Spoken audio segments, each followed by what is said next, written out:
नमस्कार। IND analysis, हार पर मंथन, जीत का जश्न में आपका स्वागत है। मैं हूं राजेश सक्सेना। लोकसभा चुनाव में मिली करारी हार के बाद अब कांग्रेस में मंथन का जो दौर है वो शुरू हो चुका है। लगातार बैठकों के जरिए हार के कारणों को तलाशा जा रहा है। इसके साथ ही पार्टी में रहकर दगाबाजी करने वाले पार्टी कार्यकर्ताओं और नेताओं की रिपोर्ट तैयार की गई है। दूसरी तरफ प्रदेश कांग्रेस बड़ी सर्जरी करने की तैयारी में है। खबर है कि अब कांग्रेस में काम नहीं करने वालों को साइडलाइन किया जाएगा, जबकि अच्छा काम करने वालों की जिम्मेदारी बढ़ेगी। बताया जा रहा है कि अब पार्टी हाईकमान ने जो निर्देश दिए हैं उसके अनुसार मध्य प्रदेश में पार्टी आगे बढ़ेगी। माना जा रहा है पीसीसी चीफ जीतू पटवारी अब जल्द संगठन में बड़ी सर्जरी करने की तैयारी में है। दूसरी तरफ बीजेपी जीत से उत्साहित है। उसने 29 में से 29 लोकसभा की सीटें जीतकर एक इतिहास रचा है। इसके बाद पार्टी में जश्न का माहौल है। साथ ही पार्टी और सरकार आगामी रणनीति पर आगे बढ़ रही है। तो लगातार जिस तरह से जो लोकसभा चुनाव के बाद मध्य प्रदेश भारतीय जनता पार्टी की बात करें तो जाहिर सी बात है, जिस तरह से उसने जीत का रिकॉर्ड बनाया, जीत का इतिहास रचा, वो उत्साहित है, जश्न का माहौल है। और अब जो केंद्रीय सरकार है वो भी बन चुकी है। मध्य प्रदेश को भी उसमें अच्छा खासा प्रतिनिधित्व मिला है। 5 चेहरे मोदी मंत्रिमंडल में शामिल किए गए हैं। कांग्रेस से लगातार जो बैठकों का दौर है वो चल रहा है और एक माइक्रो एनालिसिस के साथ है कैसे जो चीज़ें हुई हैं, आखिर इस तरह की हार, इतनी बड़ी हार के क्या कारण रहे हैं, कहाँ कमी रही है। हालांकि ये भी सही है कि तमाम सारे सवाल पार्टी के भीतर ही पार्टी के नेताओं द्वारा उठाए जा रहे हैं और कहीं ना कहीं एक दूसरे पर हार का ठीकरा भी फोड़ा जा रहा है। लेकिन कांग्रेस अब किस तरह से उठकर खड़ी होती है, किस मजबूती के साथ अब संगठन आगे बढ़ेगा और पीसीसी चीफ जीतू पटवारी किस तरह से अपनी अब नई टीम तैयार कर आगे बढ़ेंगे, किस तरह से संगठन में सर्जरी होगी, ये तमाम सारी चीज़ें हैं जिसको लेकर आज हम IND एनालिसिस में चर्चा करने वाले हैं, एनालिसिस करने वाले हैं। और मेहमानों के पास पहले आगे बढ़ेंगे जिस तरह की जो चीज़ें हैं। हमारे साथ 3 खास मेहमान जुड़ रहे हैं। हमारे साथ में हैं राजकुमार उपाध्याय जी, प्रदेश प्रवक्ता मध्य प्रदेश कांग्रेस। राजकुमार जी, स्वागत है आपका। हमारे साथ में Priyanka Dubey ji, media panelist Bharatiya Janata party Madhya Pradesh. Priyanka ji, आपका स्वागत है। और वरिष्ठ पत्रकार देवदत्त दुबे साहब हमारे साथ में हैं। देवदत्त जी, मैं आपका भी स्वागत करता हूं।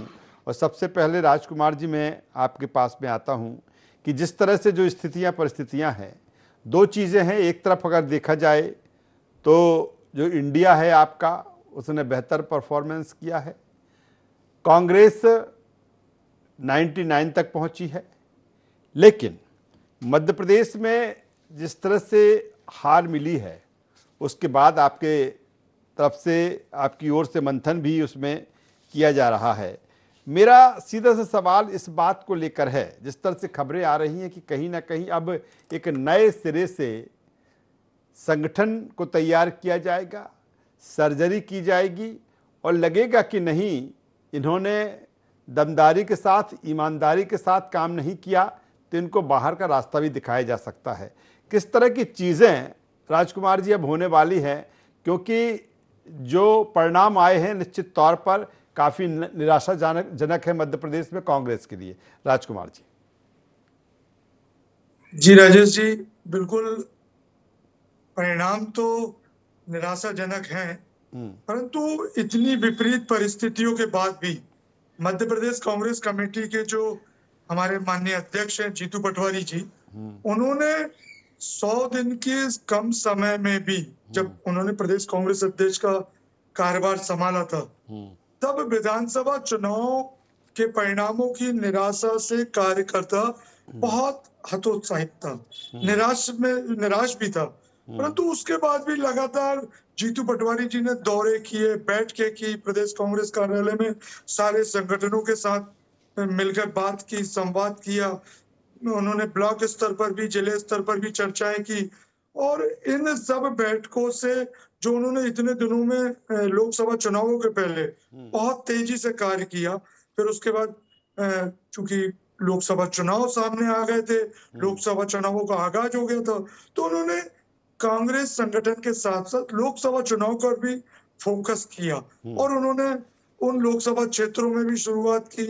फिर उसके बाद कांग्रेस प्रत्याशी घोषित किए गए, उनके लिए चिंतन मंथन, उनका घोषणा, स्थानीय घोषणा जो हमारे मध्य प्रदेश को लेकर थी, उनको देखा। इन सब चीजों के साथ जैसे जैसे जीतू पटवारी जी कांग्रेस कार्यकर्ताओं में ऊर्जा भरते गए, उससे निश्चित रूप से एक कांग्रेस कार्यकर्ताओं में ऊर्जा का संचार हुआ था। क्या क्या और कांग्रेस का राजकुमार जी, बिल्कुल जिस कार्यकर्ता तरह से चीजें आप कह रहे हैं राजकुमार जी, जो चीजें आप कह रहे हैं कि आप कह रहे हैं कि विपरीत परिस्थितियों में, बिल्कुल ये भी सही है कि जो समय मिला है एक अध्यक्ष के तौर पर कम है। आपने कहा कि विपरीत परिस्थितियों में जिस तरह से उन्होंने पीसीसी चीफ का पद ग्रहण किया, लेकिन मेरा सवाल इस बात को लेकर है कि उनके साथ में दो बड़े चेहरे मध्य प्रदेश में जो कांग्रेस के हैं, चाहे हम पूर्व मुख्यमंत्री कमलनाथ की बात करें या पूर्व मुख्यमंत्री हम दिग्विजय सिंह की हम बात करें, क्या इस चुनाव में जिस तरह से उनका सहयोग मिलना चाहिए था,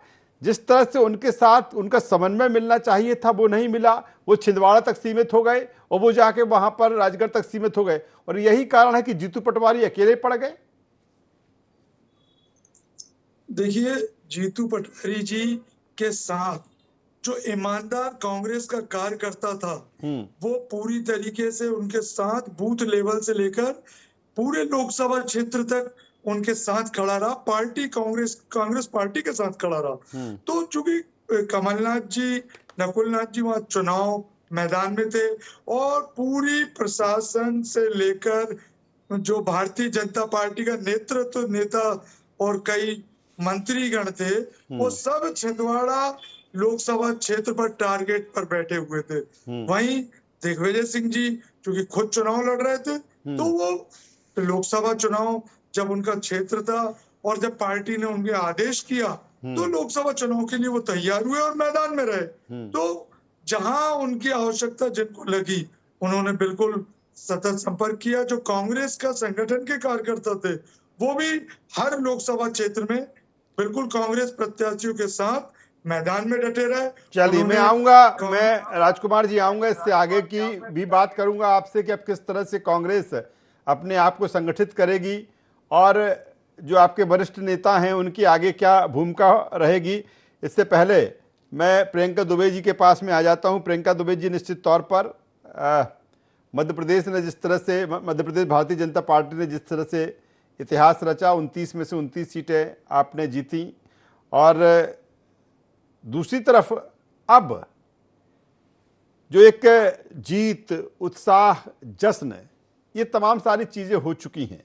अब क्या प्राथमिकताएं हैं कि कहीं ना कहीं अब चूंकि सरकार भी है वो ट्रैक पर आ रही है चुनाव के बाद, संगठन, हालांकि अगर अब संगठन की बात करें तो कल ही शपथ ग्रहण समारोह हुआ और तमाम सारे जो आपके नेता हैं, जो विधायक हैं, जो सांसद चुने गए, सब दिल्ली में है। लेकिन अब क्या भारतीय जनता पार्टी की प्राथमिकता रहेगी, क्या सरकार की प्राथमिकता रहेगी कि जो आपने वादे 2023 विधानसभा चुनाव के दरमियान की अपने संकल्प पत्र में, अब उनको तेजी से आगे बढ़ाया जाए? और फिर संगठन की अगर हम बात करें तो किस तरह की अब चीजें आगे रहने वाली हैं? प्रियंका जी। नमस्कार सभी को। पहले तो नवीन सरकार के चयन की सभी को बहुत बहुत शुभकामनाएं और आप लोगों का बहुत बहुत आभार और धन्यवाद कि जो बातें हमने निष्पक्षता से रखी और आप लोगों ने उतनी ही गंभीरता से हर एक प्रश्न को उठाया और हमें भी मजबूर किया कि हमारे हर एक चीज़ का जवाब बिल्कुल स्पष्टता से दें। तो आप लोग का भी बहुत धन्यवाद कि हर एक बात को आपने उतनी ही ईमानदारी से एम्प्लीफाई किया और हम जनता के बीच में आप लोगों के माध्यम से अपनी बातों को पहुँचा पाए और वो पूरी तरह से सर्कुलेट हो पाई। ये आप लोगों का भी बहुत-बहुत आभार है। अब और आज की ही हम बात करें, कल जिस तरीके से सभी का चयन हुआ, सभी ने शपथ लिया, रात को 10 साढ़े 10 बजे तक वो कार्यक्रम चलता रहा शपथ विधि का।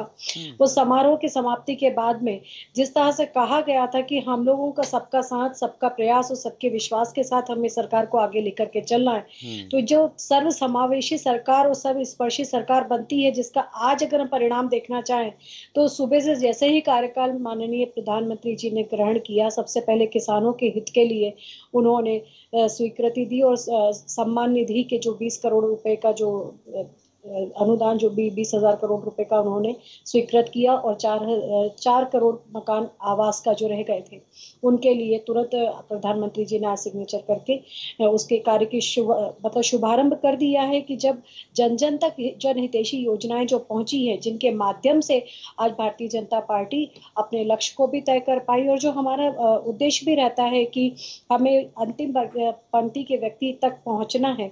साथ ही साथ कोशिश ये करनी है कि ये जो अमृतोदय समय चल रहा है, इसमें सभी के साथ में हम लोग आगे बढ़ें और अपना कार्य करते जाएं। उसी को ध्यान में रखते हुए सभी लोग वापस तटस्थ होकर अपने कार्य में लग गए हैं और उम्मीद करते हैं कि जो अभी तक हमारा कार्य अच्छा रहा है उसको और बेहतर करें और स्वर्णिम या आत्मनिर्भर भारत की जो हम लोगों ने कल्पना करी है, जिसमें सांस्कृतिक अभ्युदय के साथ में हम लोग सभी को साथ में लेकर के चल सके, इसके प्रयास को लेकर के हम लोग वापस तटस्थ होकर के लग गए हैं। ये बात सही है कि अभी तक जश्न था, लेकिन अब जिम्मेदारियां हैं और जिम्मेदारियां पहले से ज्यादा हैं, क्योंकि मध्य प्रदेश में भी बिल्कुल जनता ने जो हमें जनादेश दिया है उनकी आकांक्षाओं पे हम पूरी तरह से उतर सके और जो विश्वास उन्होंने हमारे ऊपर राष्ट्र में भी दिखाया है।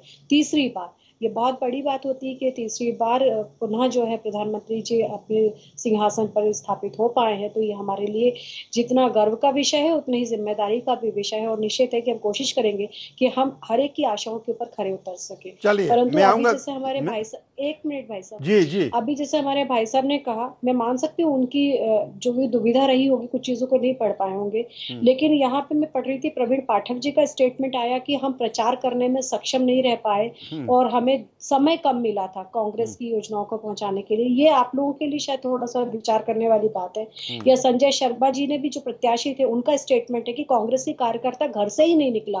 तो ये भी आप लोगों के लिए एक मंथन का विषय होगा। हमेशा दूसरों को दोष देने से आपकी घर की सफाई नहीं हो जाएगी। आपके खुद के संजय शाह जी कहते हैं कि कांग्रेस के राष्ट्रीय नेता प्रचार करने के लिए नहीं आए, जिसके कारण होशंगाबाद में उनको नुकसान उठाना पड़ा। इसके बाद मोदी जी की लहर थी, इसके कारण दिनेश यादव जी कहते हैं कि जहां जहां कांग्रेस की सीधी टक्कर रही वहां पर आप लोगों को नुकसान उठाना पड़ा। लाडली बहना का आप लोग के लिए फैक्टर जो है वो नुकसान देकर के गया, आप जनता तक पहुंच नहीं पाए। संगठन, आपका संगठन में कमी, घोषणा पत्र जनता तक नहीं पहुंच सका। ये प्रताप भानु शर्मा जी कह रहे हैं, ये आप ही के प्रत्याशी हैं और आपके ही लोग हैं। लक्ष्मण सिंह जी जो स्टेटमेंट दे रहे हैं वो आप लोगों ने खुद ने ही मीडिया के माध्यम से सभी ने सुना है। चलिए, मैं ले लूंगा इन सारे सवालों का जवाब, मैं ले लूंगा राजकुमार जी के पास में जब आऊंगा। देवदत्त दुबे साहब के मैं आ जाता हूं पास में।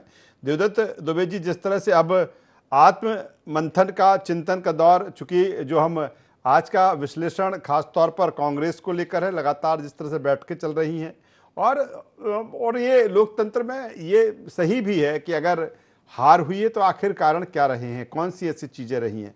मेरा सीधा सा सवाल इस बात को लेकर है कि क्या अब आने वाले समय में कांग्रेस के भीतर, क्योंकि जब जीतू पटवारी जी पीसीसी चीफ बने और मुझे लगता है कि वही टीम लगभग जो कमलनाथ जी ने तैयार की थी, वही टीम जीतू पटवारी जी ने उसको आगे बढ़ाया है।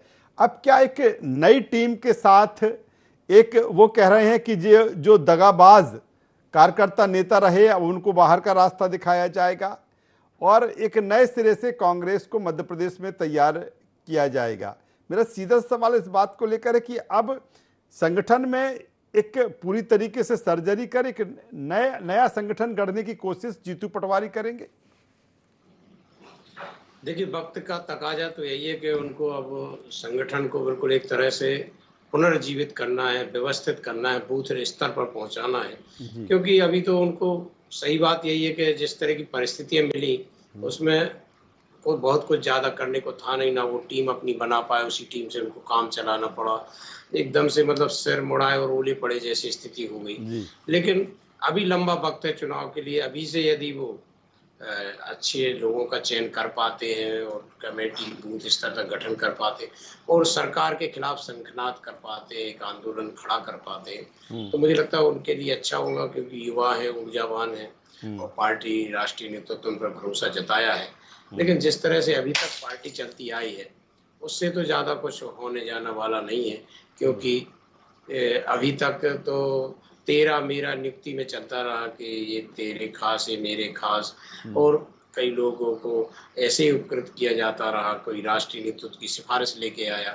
तो जब तक ये तेरा मेरा और सिफारिश चलेंगी तब तक मुझे लगता है कि कांग्रेस को एंड टाइम पे चुनाव के वही भुगतना पड़ेगा कि लोग पार्टी छोड़ के चले जाते हैं, एंड टाइम पे धोखा दे जाते हैं। इनको समर्पित निष्ठावान कार्यकर्ताओं की तलाश करनी पड़ेगी, और जो क्या देवदत्त दुबे साहब, ठीक है मध्य प्रदेश में वो सफलता नहीं मिली, लेकिन अन्य जगहों पर जिस तरह से कांग्रेस को सफलता मिली है, और इंडिविजुअल कांग्रेस की बात करें या फिर उनके गठबंधन की बात करें, इंडिया की बात करें, उससे जो मध्य प्रदेश का जो कार्यकर्ता है या जो उसके नेता हैं वो उससे बूस्टअप होंगे कहीं ना कहीं। भले ठीक है यहां से आप 29 में से 29 हार गए, लेकिन कहीं ना कहीं एक जो निराशा का भाव रहा कि पूरे देश में जिस तरह से कांग्रेस की स्थिति है, और अब वो उस अंक तक पहुंचे, भले 3 अंक तक नहीं पहुंचे, थोड़ी ही पीछे उससे रहे, लेकिन अब ये चीज बूस्टअप करेगी मध्य प्रदेश के नेता और कार्यकर्ताओं को।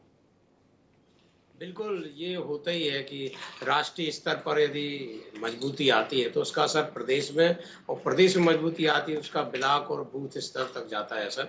तो कांग्रेस बहुत दिनों के बाद, मुझे लगता है एक लंबे अंतराल के बाद 99 सीटों पे पहुंची है। तो एक गठबंधन के सहारे एक मजबूत विपक्ष की भूमिका में है, तो उसका असर और उसका जो मनोबल बढ़ा हुआ है कांग्रेस, उसका फायदा लेते हुए जीतू पटवारी को मध्य प्रदेश में संगठन को खड़ा करना चाहिए और एक अच्छी संभावनाएं बनानी चाहिए। अन्यथा तो बहुत विकट परिस्थितियों से कांग्रेस इस समय गुजर रही, क्योंकि 29 सीटें थी, उस 29 सीटों में से एक भी सीट जो छिंदवाड़ा थी वो भी चली गई।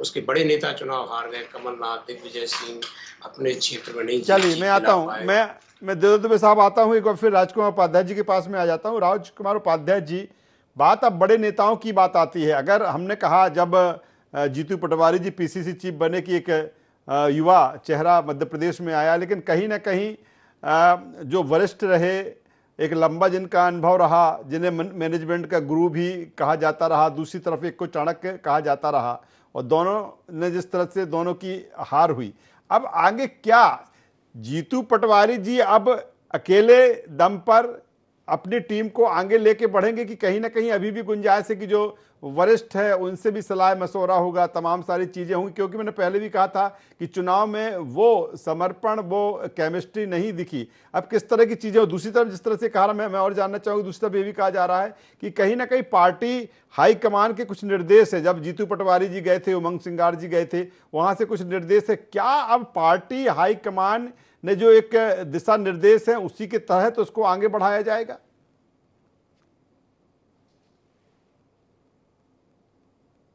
निर्देशों पर ही अब पूरा कार्य होगा। और जीतू पटवारी जी स्वयं अकेले के लिए नहीं बोल रहे हैं जी, वो पूरी कांग्रेस पार्टी के पक्ष में, कांग्रेस पार्टी के कांग्रेस पार्टी के निष्ठावान कांग्रेस कार्यकर्ताओं की पूरी एक टीम को लेकर कांग्रेस के लिए और जनता के हित में सदन से सड़क तक की लड़ाई लड़ने के लिए वो मैदान में ऐसी टीम तैयार करेंगे। और उन्होंने बोल भी दिया है, आदरणीय जीतू पटवारी जी ने अभी लगातार बोला, और उन्होंने परिणाम आने के बाद भी स्वीकार की, खुले मन से, खुले दिल से, खुले मंच से पत्रकार वार्ता के दौरान भी ली। और उन्होंने कहा है कि 1 माह के अंदर आपको संगठन का आमूलचूल परिवर्तन दिखेगा, नया कैडर दिखेगा, नए जो सदस्य के रूप में, जो टीम वर्क के रूप में काम करने के इच्छुक साथी हैं, वो सब आपको कांग्रेस के लिए समर्पित रूप से कार्य करते हुए कांग्रेस संगठन में दिखेंगे। क्या राजकुमार जी ये भी बहुत बड़ी वजह रही कि जिस तरह से लगातार कांग्रेस के लिए कहा जाता है कि गुटबाजी एक बहुत बड़ी समस्या उसको लेकर है। अब आगे क्या इसको लेकर भी दिशा निर्देश है कि नहीं अब पूरी तरीके से बिना गुटबाजी के आगे बढ़ना है? हालांकि कांग्रेस के भीतर अगर ये शब्द को कहा जाए तो बहुत संभव नहीं है ये चीजें। अजय जी, कांग्रेस बिल्कुल गुटबाजी में नहीं थी जी। इस बार आपने देखा होगा कि जीतू पटवारी के साथ अरुण यादव जी, उसके बाद आप जितने भी हमारे जो विवेक तनखा जी ले लीजिए, जो अभी नवनिर्वाचित हमारे राज्यसभा के सदस्य आदरणीय अशोक सिंह जी, सभी लोग लगातार संपर्क में रहे और ये सभी जगह जाकर आप कह रहे हैं कि अब सदन से सड़क तक अब ले जाएंगे। कौन से ऐसे मुद्दे रहेंगे कि जिनको अब अपनी नई टीम के साथ में उनको आगे बढ़ाएंगे?